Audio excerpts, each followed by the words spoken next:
Good day, Crime Talk aficionados. This is Crime Talk, and my name is Scott Reisch. Thanks for watching. We know there are lots of channels out there that you could be watching. Thanks for taking the time to watch us.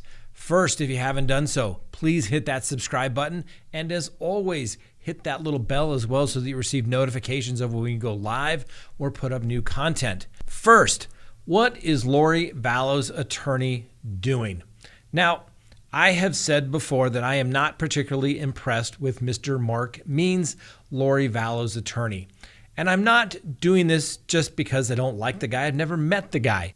He's primarily an attorney that does mostly civil work. When you go to his website, there was no mention of criminal work. It was all civil, family law, and mediation related. I have not been impressed with how he has conducted himself in court.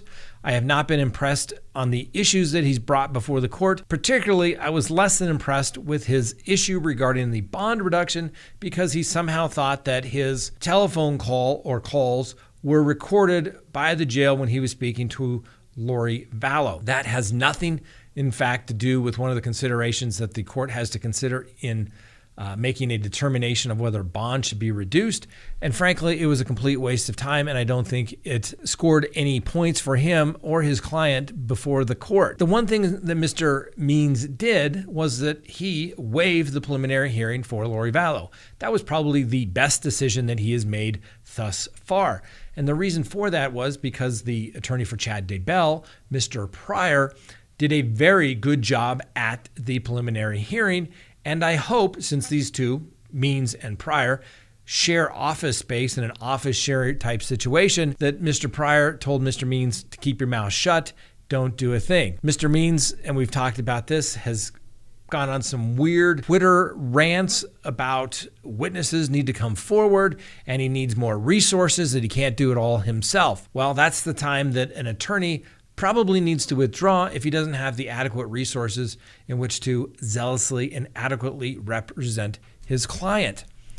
And the other week, we did a video about this as well, and I just had to go back and look based upon some of the comments that were made regarding that video that we made about the request by Mark Means in his multi-page letter to the district attorney in this particular case. It was dated October 19th, and it was a letter by Mr. Means on behalf of his client to the prosecutor, Mr. Robert Wood. Now, of course, Mark Means or his office or somebody associated with the case leaked the letter to the news media. I really don't see what good would come from leaking the letter. This is nothing more than a discovery request. Now, as I go through this discovery request and this multi-page letter, I just don't know why he is asking for certain things. We'll get to those in a second, but let me just explain generally. Sometimes defense attorneys make the mistake of thinking they need to get all of the information out there and then having the prosecutor go get it, okay? The prosecutor only has an ethical obligation to get information that it was in or within their care, control, and custody. What does that usually mean? Obviously, if it's in their possession through the DA's office, they have a duty to turn it over. And we've talked about this under Brady v. Maryland. Any evidence that is exculpatory or any evidence that is inculpatory, any evidence that increases one's exposure to criminal liability has to be turned over. But oftentimes, defense attorneys get wrapped around the axle and they go looking for stuff. And what they really do is they actually go and help the government put their case together and say, hey, we're missing this piece of evidence. Go get it for me. And the DA suddenly says, wow, that's great. Thanks a lot. The best source of information in a case like this is going to come from your client, okay? And I'm telling you, as a defense attorney, you want to go and be able to get the information on your own. How do you normally do that? The defense has to hire an investigator. Yes, investigators can be expensive. Yes, it can be time consuming, but there's also ways for you to reduce those expenses by the attorney tailoring what needs to be asked and what needs to be investigated, not just let the investigator go on a carte blanche running around asking all kinds of questions. It can be tailored, but you want to be able to get that information yourself. Why? Because if it's bad, guess what? The defense doesn't have to turn it over. So the defense wants to be able to get their information that they need to help build their defense. And the best way of doing that is by hiring an investigator. It's an absolute necessity, particularly in a case like this. You have to be able to go talk to witnesses. You go out and you re-interview every witness that has made a statement in this particular case. You go ask the witnesses that haven't been interviewed. And obviously we don't have all the witness statements that have been made in this particular case of both Laurie Vallo and Chad Debell. But an investigator needs to go talk with them because there's always something that has been left out. I always tell my attorneys, I tell the investigators that work for us, assume nothing. I don't care if they wrote it in their report, in their own handwriting, go ask them again. There's always something someone will add to their report that may make a difference. And I've said this before, most criminal cases do not turn on the law, they turn on who can find the best evidence. That comes from investigation. That's why you need to do it. But you don't want to let the government know about it. You want to let them know about it at court. And let's say you only have to turn it over if you're going to use it in your case in chief. You can have a document where somebody has said something contradictory. You can hold it. You can hold on to it. Lie in wait until you have cross-examination and then say, isn't it so you said this, this, and this? You don't have to turn that information over that you learn as a defense attorney unless you're impeaching that particular witness and they deny it. You have to then turn the document, the report over. So you have to be smart about it. But you don't want the prosecution to know what you're doing. The other thing you try to avoid is subpoenas. When you subpoena a record as a defense attorney, you have to send a copy to the court. Sometimes in federal court, you have to get a approval from the court. And guess what? Then the other side knows what you do. And when the documents come in, they get both copies of it as well, which is fine sometimes if you're talking about phone records or something like that. But go do it yourself if you can. If your client has access to his own cell phone records, don't subpoena them. Get authority from them and you go get them yourself through your investigator. Have them log in. Have them obtain those records prior to asking for the prosecution. And everything that Mark Means asked for from the prosecutor are things that he should attempt to go and get on his own. And why would you want them to go get some of this information? If you think it's exculpatory, go get it yourself. For example, Mr. Means requests any and all audio or video recordings, communications, email, text, social media posts, voicemails, videos, statements, pictures, police reports, and any and all other agency reports, notes, charts, graphs, files, reports, compilations, and or the like in regards to the defendant Laurie Vallo pertaining to any currently pending charges or contemplated charges regarding the minor children identified in this case. Guess what? No brainer. The prosecution already has to turn that information over. This is just a waste of time and effort on behalf of the defense. I get it. Sometimes I write lots of letters saying, please turn this information over, but it's actually of relevance. He wants all the reports, video recordings of Chad Debell. Guess what? He's going to get that. It would already been turned over. Any and all audio or video recordings, communications, email, text messages, blah, blah, blah, blah, blah, for Melanie Gibb, right? That's the friend of Laurie Vallo who basically was asked to lie and then didn't want to do that. So Mr. Means is requesting all of those emails, texts, reports, everything under the sun, currently pending charges contemplated against minor children. Guess what? Only if they are in the care, control, and custody of the district attorney or police agencies that report directly to them. They would have been turned over already, if they even exist. But the government cannot go and tell somebody, give me all your text messages, emails regarding everything. You have an expectation of privacy. You don't have to turn that information over. If they think there's some other information, there's some communications back and forth between Laurie Vallo, Chad Debell, and Melanie Gibb, the client should be able to go get them themselves through whatever source or means that they were actually being communicated to and from. Anyway, the letter goes on and on and on, and it's just a bunch of boilerplate language. Turn this over, and it reads more like a generic boilerplate general discovery request. And frankly, the definitions and everything sound more like it comes from a civil case for sure. The prosecutor has responded in this particular case saying, we've turned over some items. This is an ongoing case. We turn it over. We're complying with the rules of discovery. Their obligation is continuous and ongoing, and they'll comply. But they don't have to go out there and get certain things. Mark Means threatened to go to the judge and have a hearing regarding these discovery disputes if this was not turned over to his office no later than October 29th of 2020. And to date, I'm not aware of any filings by Mr. Means in any way seeking some sort of relief from the court. This is just another poorly planned media hoax on behalf of Mr. Means. This did not get him anywhere as it relates specifically to the defense of Laurie Vallo. Some of this stuff is, I just don't get it. All autopsy, toxicology, DNA, fingerprints, and other like records, reports, evidence, photographs, videos, recording communications in regard to minor children cited above and or deceased Tammy Debell, deceased Charles Vallo. Once again, does he really think he's going to get all that information?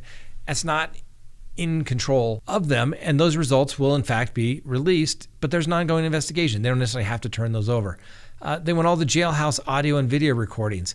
Be careful what you wish for there, Mr. Means. My experience is nothing good comes from jail calls. Usually what comes from jail calls are admissions, all right? Admissions by defendants talking about the facts of their case, even though their attorneys have told them not to talk about it. When I get calls on a disc or being downloaded from the district attorney, it's usually because there's something bad in there. Why? They have to turn over everything, inculpatory and exculpatory. I've yet to hear any good exculpatory calls from the jail. And how is the defense going to introduce those anyway? You can't, right? Because that would be self-serving hearsay, which would not be admissible. You can't just play the calls. You have to have your client testify. I just do not get what Mr. Means is doing. Hopefully he will prove me wrong. And if he wins this trial, I will be the first one to say I was wrong. I, however, am concerned.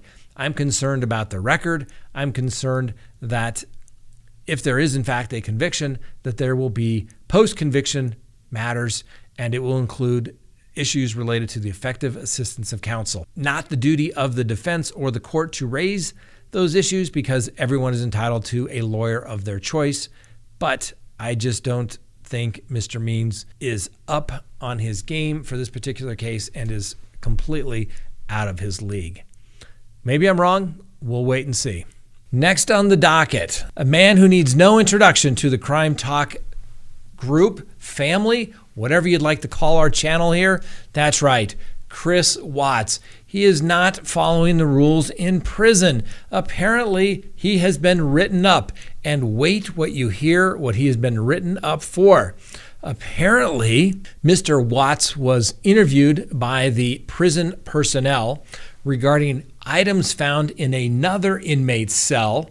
He confessed. Apparently, Mr. Watts has learned nothing. That's right. We all know that Chris Watts confessed, which is a good thing.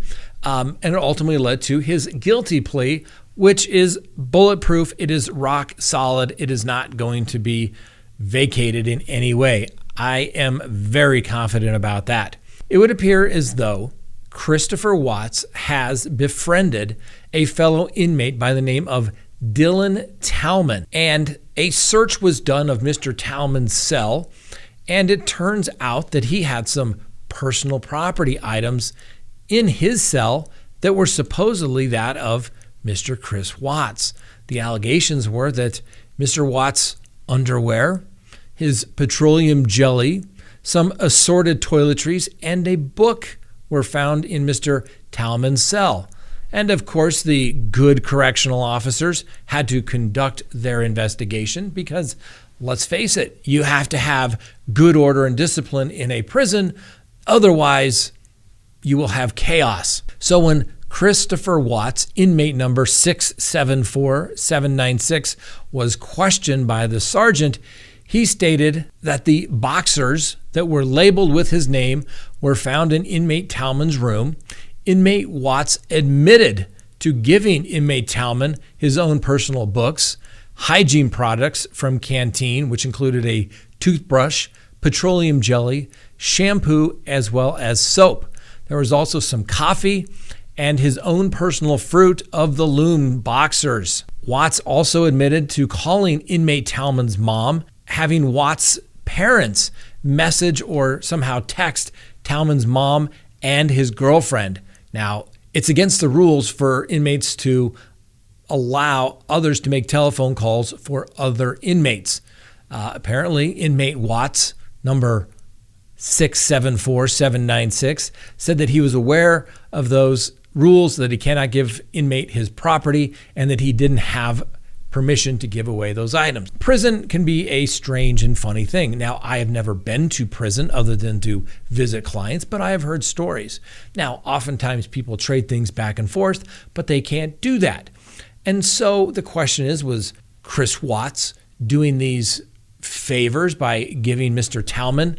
Was this some sort of friendly gesture? Was this some sort of payoff? Was this some sort of protection? We may never know, and maybe Chris Watts isn't telling us the full story for sure. But needless to say, he is showing that he cannot follow the rules in prison. Now, Mr. Talman apparently has a lengthy history, and he has a lengthy history of infractions at the Dodge Correctional Institute. He's also currently suing multiple employees at Dodge, which is how Chris Watts' incident came to light. Apparently, in this filing, Talman writes that after a correctional officer told him he was not going to heaven, that Watts had to calm him down for an hour. Talman has said in his legal filings that he will drop all of his complaints against the Dodge Correctional Facility if the state would agree to transfer him from the maximum security prison to a mental health facility. Apparently, Mr. Talman has been in and out of prison for the most of his life, and he's only 27 years old. He's never been charged with violent felonies, according to Mr. Talman, and most of his charges involve drug possession, theft, and a count of arson. Apparently, Mr. Talman is a published author, writing about his experiences both in life and in prison, and it is also purported to be that Watts and Mr. Talman are working together on a book of prayers. It is apparently through these prayers that Watts claims that he communicates with his dead family members.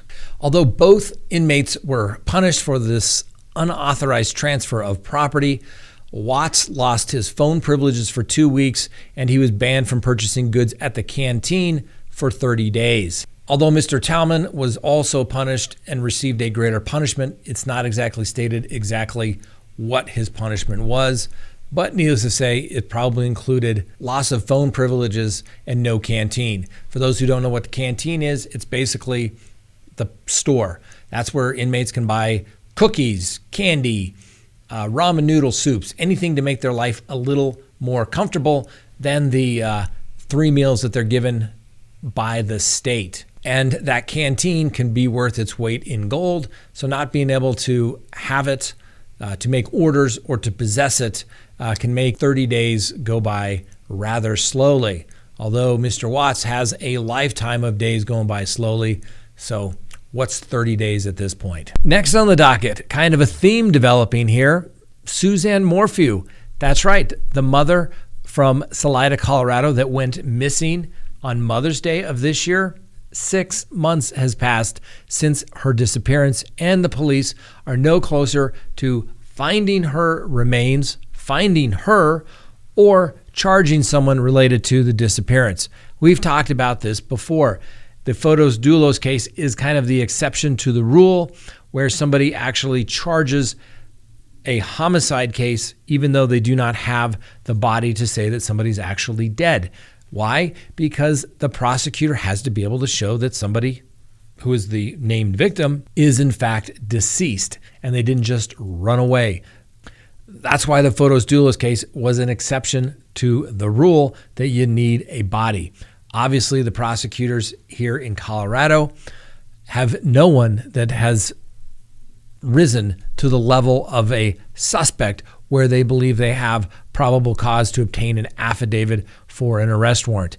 A lot of search warrants have been issued, but nothing has been found. If anyone has any information regarding any tips related to Suzanne Morphew, they can contact the tip line, which has been set up at 719-312-7530. The police actually urge people to let them know of their information, even if they think the investigators may already be aware of that information. Sometimes you'd be surprised. There's only so many investigators. There's only so many hours in the day. Maybe they didn't get around to it. Maybe it got put on a stack of paperwork that they're going to follow up on. If you have information, please let the authorities know. I know there's some people out there that are tired of hearing about Chris Watts. I get it.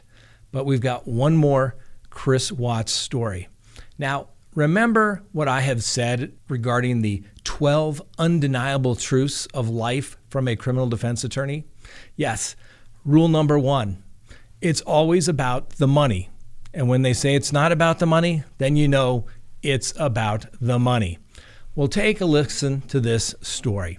Now, Chris Watts, obviously in prison for the rest of his life, having pled guilty for the death of Shanann Watts, his 2 daughters, Celeste and Bella, and also his unborn child. He will never get out of custody. It's simply not going to happen. But what has come out recently, and frankly, this kind of flew under the radar.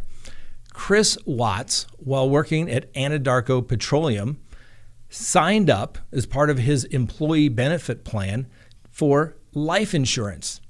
And he listed the people covered by the life insurance, not only obviously if he were to pass away, but if Shanann and Bella and Celeste were to pass away. The payout for these 3 individuals would be some $450,000. Needless to say, Chris Watts will never share in those proceeds, and thank goodness. Now, had Chris Watts got away with the death of Shanann and Bella and Celeste, he would have pocketed some $450,000. But since he was arrested, ultimately confessed, pled guilty, and is serving a life sentence, he is no longer entitled to those funds as a result of the Colorado Slayer Statute, which basically says if you are responsible for the death of somebody who is deceased and covered by a policy and you had something to do with, you obviously cannot profit from that. So the situation then becomes what to do with the money. Well, let me give you a quick lesson as it relates to Interpleader. It is a tool that's used primarily by insurance companies. And in this particular case, the insurance company, Zurich American Insurance Company, which was to pay out on the life insurance policy, had multiple claims to those proceeds. Now, the first person seeking the funds to the proceeds from the insurance policy were Franklin Ruzek, which is Shanann Watts' father. And he was doing that on behalf of the estate. So let me give you a quick explanation of Interpleader. This is a tool that's available under the rules of civil procedure in, just as far as I know, every state, as well as in federal court. And in this particular case, Zurich American Insurance Company, the people that had the policy that would have to pay out on the policy, said, hey, we're not sure what to do here, Judge. We have Franklin Ruzek as the personal representative of the estate of Shanann Watts. We have Franklin Ruzek individually, and then we also have Sandy Ruzek claiming money as it relates to this insurance policy, some $450,000.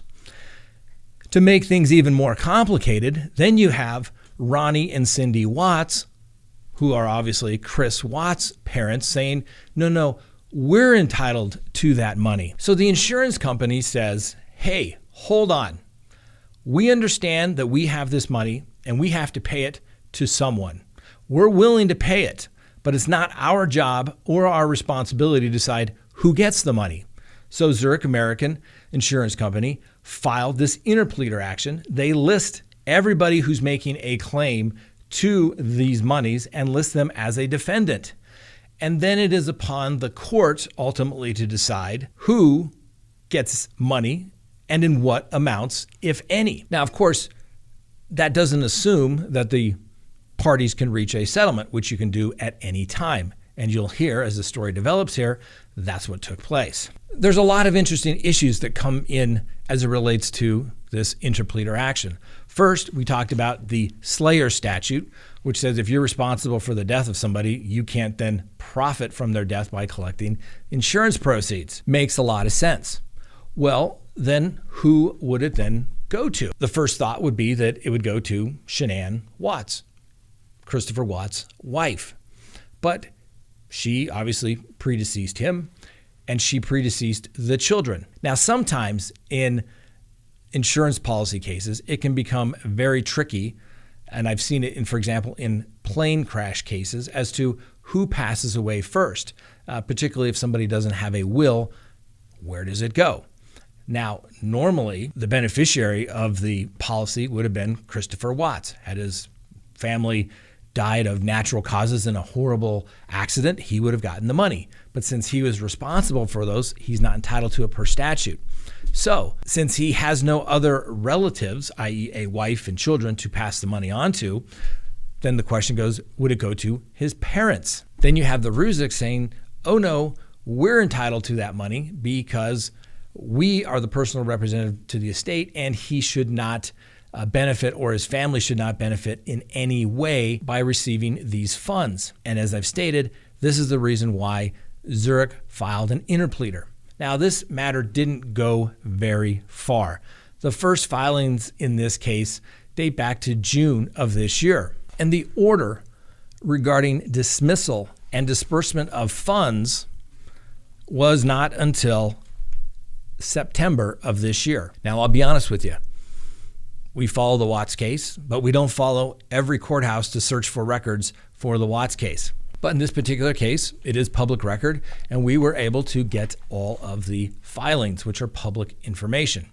Now, the matter did settle, and the funds, some $450,000, was made payable to the Ruziks' attorney's Coltaf, or their trust account, for disbursement.